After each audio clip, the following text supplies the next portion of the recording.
Hey, what's up, guys? It's the Smart Home Helper, and today I'm going to be doing a review over the Philips Connect Smart Lock.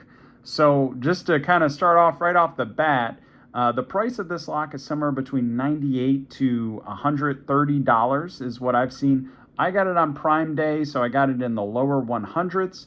But when it comes to pricing for a smart lock, just right off the bat, this is a pretty good price for a lock.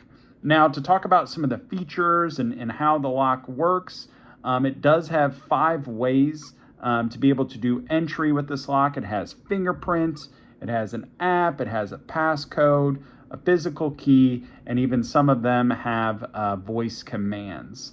So 5 different ways to open up the door. That's always a positive when you're looking at the locks. A couple other things when it came to the install. Install was not as easy as you typically see with like a Kwikset. Yales can be a little bit difficult, but this one wasn't the easiest. I think the functionality and how it sets up is a little bit different than I've seen standard. Another thing that's really interesting with this lock is it is 8 batteries. So that's something that's a little bit different. You can see there the different batteries. 4 you can get it started, but it has 8 to have a longer battery life. It's just something different to mention.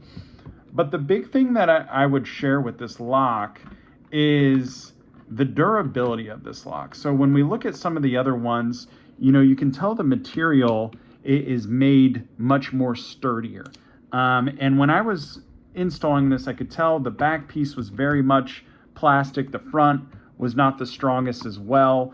So those are things to look out for, right? If you have a lock that's in very, dense and being used a lot, I would not say that this is the lock for it.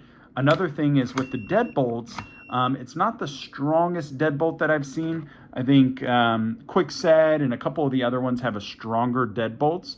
But I would say with this lock, just the material of it, I would have some concern about it long term and the durability of it. But you are kind of getting the price that you pay. So for $109, it's going to be a little bit cheaper made. These are all plastic right here. It is not a touch screen. Sometimes the touch screens are good, sometimes they're not, right? The sun can impact the touch screens. But with these, right, if you're hitting a certain code a certain amount of times, it's going to start to show in those numbers. So that's a risk as well. And these you can see are a little bit flimsy made as well. But that's my review of this lock. I would say for on the cheaper end, I think that there's better options for locks that you can go with. But I wanted to give you guys my feedback as I've gone over this lock. 5 different ways to open it. If you're looking to get in cheap, this is probably an option, but I wouldn't expect it, as a great long-term option. So that's my feedback on this lock. If you guys have any questions or need help, I've created videos on how to create master codes, create codes, reset this lock. I'll even set up one for the installation as well. But if you guys have any questions or need help, feel free to reach out.